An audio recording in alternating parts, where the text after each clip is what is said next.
नमस्कार, मैं डॉक्टर डोसी हूँ एवं मैं सिम्स में कार्यरत हूँ।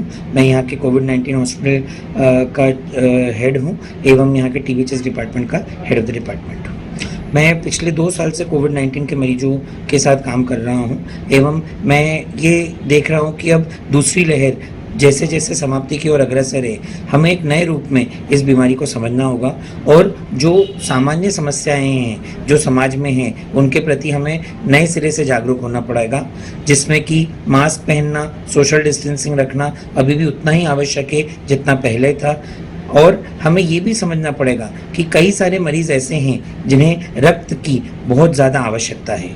हमें रक्तदान में उनका मदद करना है और हम कोविड ग्रस्त होते हुए भी उनकी मदद कर सकते हैं। हम कोविड वैक्सीन लगवाने के बाद भी उनके लिए अपना रक्तदान कर सकते हैं।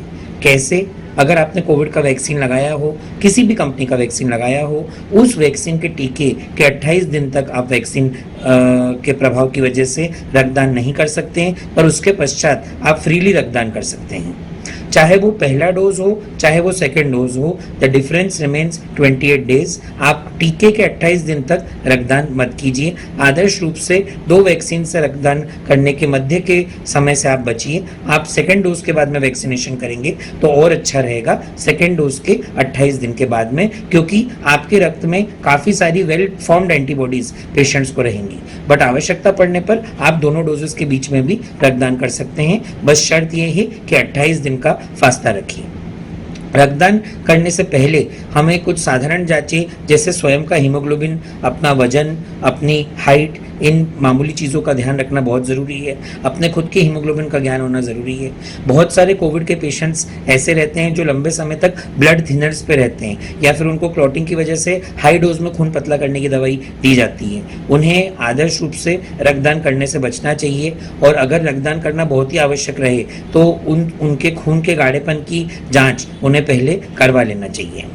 ये कुछ बेसिक बातें हैं, बट इससे न डोनर को न खून मिलने वाले व्यक्ति को कोई प्रॉब्लम होगी। बाकी रक्तदान किसी मानक सेंटर पे करिए जहाँ पे प्रॉपर टेस्टिंग की जाती हो ताकि दूसरे संक्रामक रोगों की जांच और क्रॉस मैचिंग प्रॉपर्ली हो सके।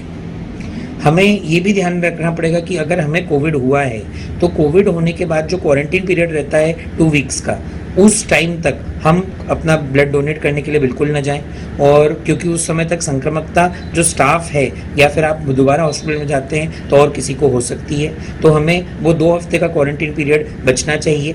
और जैसा कि सबसे ज़्यादा ज़रूरी है कि आप कोविड होने के बाद में भी अगर रक्तदान करने जा रहे हैं तो सोशल डिस्टेंसिंग, मास्क पहने और अगर आप एंटीबायोटिक्स में हैं या फिर आपको कोई लॉन्ग टर्म ऐसी दवाइयाँ दी जा रही है जिनसे इम्यूनिटी के ऊपर फ़र्क पड़ता हो, तो बेटर रहेगा कि कोविड होने के कम से कम 1 से 1.5 माह तक आप रक्तदान देने से बचें। अगर बहुत आवश्यक हो तभी आप रक्तदान दें, अगर यदि कोई और विकल्प उस मरीज के पास मौजूद ना हो तो। इन मामूली सी बातों को ध्यान में रख के हम कोविड होते हुए भी कोविड से निकलकर ये महादान कर सकते हैं जो कि बहुत ज़रूरी है। आज भी ब्लड की डिमांड के कंपैरिजन में उसकी सप्लाई यानी डोनर्स की संख्या बहुत कम है एवं वैक्सीनेशन बढ़ता जा रहा है। वैक्सीन होने के 28 दिन बाद आप रक्तदान करने के लिए फ्री हैं। आप जाइए और अपने इस ब्लड से जीवन का वरदान किसी नीडी व्यक्ति को अवश्य दीजिए। धन्यवाद। वेब दुनिया की सभी से अपील है कि भीड़ भाड़ से बचें, मास्क पहनें व सैनिटाइजर का इस्तेमाल करें। साथ ही सोशल डिस्टेंसिंग का पूरा पालन करें।